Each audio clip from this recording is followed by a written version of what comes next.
Hi മച്ചന്മാരെ, അപ്പോൾ എല്ലാവർക്കും ഇതേ ഒലി ബ്ലോഗിലേക്ക് സ്വാഗതം. നമ്മൾ നല്ല അടിപൊളി ഒരു 4 മണി പലഹാരം ഉണ്ടാക്കാൻ പോവുകയാണ്. മറ്റൊന്നുമല്ല, നല്ല കിടുക്കാച്ചി ഉണ്ണിയപ്പം ഉണ്ടാക്കാൻ പോവുകയാണ്. അപ്പോൾ അതെങ്ങനെ ഉണ്ടാക്കണം, അതിനെന്തൊക്കെ ചേരുവ വേണമെന്ന് നമുക്ക് കാണാം. അപ്പോൾ നമുക്ക് നേരെ ഉണ്ണിയപ്പം ഉണ്ടാക്കുന്ന കാഴ്ചയിലേക്ക് പോകാം. അപ്പോൾ ഇതേ ഉണ്ണിയപ്പത്തിന് ആവശ്യമായിട്ടുള്ള നമ്മുടെ പച്ചരി ഇതേ ഒരു 4 മണിക്കൂർ വെള്ളത്തിൽ നന്നായിട്ട് കുതിർത്തതാണ് കേട്ടോ. അപ്പോൾ ഇത് അടുത്ത ഐറ്റം നമുക്ക് ശർക്കര വേണം, പാളയംകുടം പഴം വേണം, അതുപോലെ തന്നെ കുറച്ച് ഏലക്ക വേണം. അപ്പോൾ നമുക്ക് ശർക്കര ആദ്യം ഒന്ന് ഉരുക്കിയെടുക്കാം. അതായത് നന്നായിട്ടൊന്ന് മെൽറ്റ് ചെയ്ത് ഇത് ഞാൻ അലിയിച്ചെടുത്തിട്ടുണ്ട്. അടുത്ത് നമ്മളൊരു മിക്സിയുടെ ജാറിലേക്ക് ഇത് നമ്മൾ 4 മണിക്കൂർ കൂത്ത് വെച്ചിരിക്കുന്ന പച്ചരി ഇത് നമ്മൾ ഇട്ട് കൊടുക്കുകയാണ്. അപ്പോൾ ഇത് അതിനുശേഷം നമ്മൾ ഒരു അര സ്പൂൺ അടുപ്പിച്ച് നമ്മൾ ഏലക്ക പൊടിച്ചതാണ് കേട്ടോ. അപ്പോൾ ഏലക്ക പൊടിച്ചത് ചേർത്ത് കൊടുക്കുന്നുണ്ട്. അപ്പോൾ ഇത് അതിനുശേഷം നമ്മൾ പാളയംകുടം പഴം നമ്മളിത് കട്ട് ചെയ്ത് നമ്മൾ ഇട്ട് കൊടുത്തിട്ടുണ്ട്. അപ്പോൾ ഇത് അടുത്ത് നമ്മൾ അലിയിച്ച് വെച്ചിരിക്കുന്ന നമ്മുടെ ശർക്കര അത് ഇതിലേക്ക് നമ്മൾ ചേർത്ത് കൊടുക്കുകയാണ്. അപ്പോൾ നമ്മൾ ഈ ശർക്കര ചേർത്ത് നമ്മൾ ഒരുമിച്ചാണ് കേട്ടോ മിക്സ് ചെയ്ത് നമ്മൾ അരച്ചെടുക്കുന്നത്. അപ്പോൾ ഇത് അങ്ങനെ ശർക്കരയൊക്കെ നമ്മളിത് അലിച്ച് ഒഴിച്ച് കഴിഞ്ഞു. ഇനി നമുക്ക് മിക്സിയുടെ ജാറിൽ നന്നായിട്ടൊന്ന് മിക്സിയിൽ അടിച്ചെടുക്കണം. അപ്പോൾ ഇത് ഞാനിപ്പോൾ അടിച്ചെടുത്ത് നല്ല എടുത്തിട്ടുണ്ട് കേട്ടോ. അപ്പോൾ നമുക്കിനി ഇതിന് ഒരു പാത്രത്തിലേക്ക് ഇതിങ്ങനെ മാറ്റാം. അപ്പോൾ ഇത് നമ്മൾ അരച്ചെടുക്കുന്നതെല്ലാം നമ്മളിത് ഈ പാത്രത്തിൽ തന്നെ നമ്മൾ ഒരുമിച്ച് ആക്കി വയ്ക്കുകയാണ്. എന്നിട്ട് നമ്മൾ കുറച്ച് സോഡാപ്പൊടി ഇട്ട് ഒന്ന് സോഡാപ്പൊടി ഇട്ട് നന്നായിട്ടൊന്ന് മിക്സ് ചെയ്ത് വെച്ചു.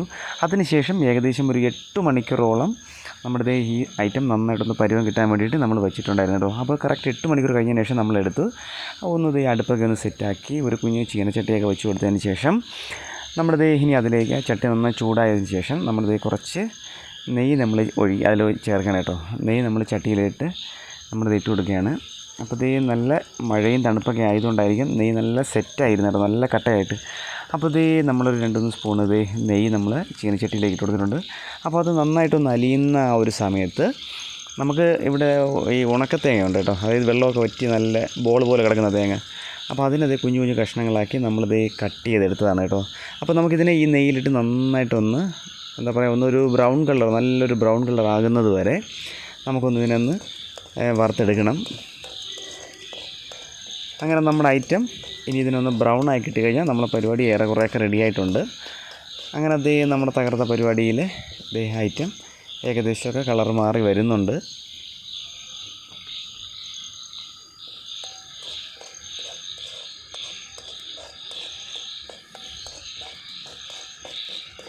അപ്പോൾ നമ്മുടെ ഐറ്റം നന്നായിട്ട് നമുക്ക് റെഡി ആയിട്ടുണ്ട്. അപ്പോൾ നമ്മൾ ഇനി ഇതിനെടുത്ത് നമ്മുടെ ഉണ്ണിയപ്പത്തിൻ്റെ മിക്സി വെച്ചിരുന്ന മാവിലേക്ക് നമ്മളിങ്ങനെ ഇട്ട് കൊടുക്കുകയാണ്. അപ്പോൾ ആ ചൂടോടെ തന്നെ നമ്മൾ നെയ്യിൽ വറുത്തെടുത്ത് തേങ്ങയുടെ കുഞ്ഞു കുഞ്ഞു പീസുകൾ അതിലേക്കിട്ട് ഇനി നന്നായിട്ട് നമ്മളൊന്ന് മിക്സ് ചെയ്തെടുക്കുകയാണ്. അപ്പോൾ നമുക്ക് നന്നായിട്ട് ഇതിനൊന്ന് മിക്സ് ചെയ്തെടുക്കണം. അങ്ങനെ മച്ചാന്മാരെ മെയിനായിട്ടുള്ള പരിപാടിയൊക്കെ കഴിഞ്ഞിട്ടുണ്ട്. അപ്പോൾ ഇതിനെ നന്നായിട്ടൊന്ന് മിക്സ് ചെയ്ത് കഴിഞ്ഞാൽ നമ്മളെ പരിപാടി ഏകദേശം പകുതിയോളം കഴിഞ്ഞിട്ടുണ്ട്. അപ്പോൾ നമ്മൾ നേരത്തെ അരച്ച് വെച്ചുകൊണ്ട് തന്നെ ആ ഒരു കറക്റ്റ് പരുവെല്ലാം റെഡി ആയിട്ടുണ്ട് കേട്ടോ. അപ്പോൾ നിങ്ങൾ അരയ്ക്കുമ്പോഴും ഇതേപോലെ ഈ ഒരു പരുവത്തിന് വേണം നമുക്ക് അരച്ചെടുക്കാനായിട്ട്. ഓവറായിട്ട് വെള്ളം കൂടാനും പാടില്ല, എന്നാൽ കുറയാനും പാടില്ല. ഈ ഒരു പരുവത്തിന് എടുക്കണം കേട്ടോ. അപ്പോൾ അടുപ്പത്ത് തന്നെ നമ്മൾ നല്ല അടിപൊളിയായിട്ട് നമ്മുടെ ഉണ്ണിയപ്പത്തിൻ്റെ ചട്ടി ഞാൻ വെച്ച് കൊടുത്തു കേട്ടോ. അപ്പോൾ ഞങ്ങൾ എടുത്തിരിക്കുന്നത് ഇരുമ്പ് ചട്ടിയാണ് കേട്ടോ. അപ്പോൾ ഇരുമ്പ് ചട്ടി ആയതുകൊണ്ട് തന്നെ നമുക്ക് ആ ഒരു വിറകടുപ്പിലൊക്കെ വെച്ച് നല്ല പെട്ടെന്ന് നമുക്ക് എടുക്കാം. അപ്പോൾ ചട്ടി ചൂടായി ഞാൻ നല്ല അടിപൊളി ശുദ്ധമായിട്ടുള്ള നല്ല വെളിച്ചെണ്ണ നമ്മുടെ ഉണ്ണിയപ്പ ചട്ടിയിലേക്ക് നമ്മൾ ഒഴിച്ചു കൊടുക്കുകയാണ്.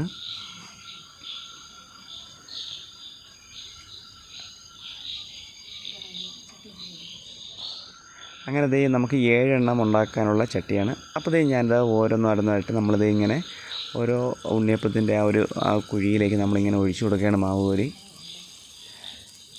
അപ്പോൾ അങ്ങനെ ഐറ്റം നമ്മൾ അടുത്തതും ഒഴിച്ചു കൊടുത്തു.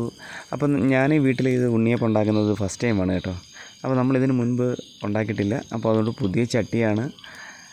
അങ്ങനെ നമ്മൾ ആദ്യമായിട്ട് ഞങ്ങളുടെ വീട്ടിൽ നമ്മൾ ആ ഉണ്ണിയപ്പം ഉണ്ടാക്കിയിരിക്കുകയാണ്. അപ്പോൾ ഞാൻ നോക്കിയിട്ട് വളരെ സിമ്പിളാണ് കേട്ടോ.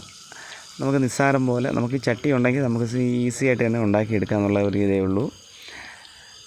പിന്നെ നമ്മൾ കറക്റ്റ് പരുവത്തിന് നമ്മൾ മാവൂടെ സെറ്റ് ചെയ്ത് കഴിഞ്ഞാൽ അടിപൊളി മച്ചാന്മാർ. അതുപോലെ തന്നെ നമ്മൾ ശർക്കരയൊക്കെ ചേർക്കുമ്പോഴേ മധുരം നിങ്ങളുടെ ഇഷ്ടത്തിന് ചേർക്കാം, കൂട്ടാം, കുറയ്ക്കാം, എന്തുവേണോ ചെയ്യാം.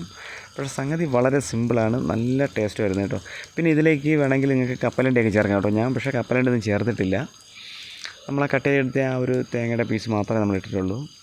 മച്ചമ്പരെ നല്ല ചൂടായിട്ടോ, ചട്ടി നല്ല ചൂടായപ്പോഴത്തേക്കും നല്ല ആ ഒരു ബ്രൗൺ കളറിലെ, അപ്പോൾ ഇച്ചിരി ബ്രൗൺ കളറിൽ നല്ല ഒരു ബ്രൗൺ കളർ തന്നെ വേണമെങ്കിൽ നമുക്ക് ആ കറക്റ്റായിട്ടുള്ള ഒരു എന്താ പറയുക നമ്മൾ കടയിൽ നിന്നൊക്കെ വാങ്ങിക്കുന്ന ആ ഒരു കളർ ഉണ്ണിയപ്പത്തിൻ്റെ ഒരു കളർ കിട്ടത്തുള്ളൂ. പക്ഷേ അല്ലാത്ത പക്ഷം ഒരുമാതിരി ഉള്ളു വേകാത്തതുപോലെ ഇരിക്കും. അപ്പോൾ നമ്മൾ എന്താ പറയുക നല്ല ഉള്ളു വേവത്തക്ക രീതിയിൽ ഇത് നല്ല ബ്രൗൺ കളർ. പക്ഷേ നമ്മൾ മാവ് കുറച്ചിരുന്നെങ്കിൽ കുറച്ചുകൂടെ കുഞ്ഞ് സൈസ് കിട്ടുമായിരുന്നു. അപ്പോൾ ഇത് കഴിഞ്ഞതിന് ശേഷം നമ്മൾ ബാക്കിയൊക്കെ നമ്മൾ സെറ്റാക്കി എടുത്തതെല്ലാം കുറച്ചുകൂടെ മാവ് കുറച്ചിട്ടാണ് കേട്ടോ. ഇത് ഇത്തിരി നല്ല സൈസുള്ളതാണ്. അങ്ങനെ ദേ നമ്മൾ ഐറ്റം എല്ലാം ദേ പെട്ടെന്ന് ചുട്ടെടുത്തു. അപ്പോൾ ദേ നമ്മുടെ ഉണ്ണിയപ്പം ദേ റെഡി ആയിട്ടുണ്ട്. അപ്പോൾ ഞാൻ എന്തായാലും ഒന്ന് കഴിച്ചു നോക്കാം. ദേ നല്ല അടിപൊളിയാണ്. അപ്പോൾ സിമ്പിളായിട്ട് നമുക്ക് വീട്ടിൽ ചെയ്ത് നോക്കാം. അപ്പോൾ ഞാൻ എന്തായാലും കഴിച്ചു.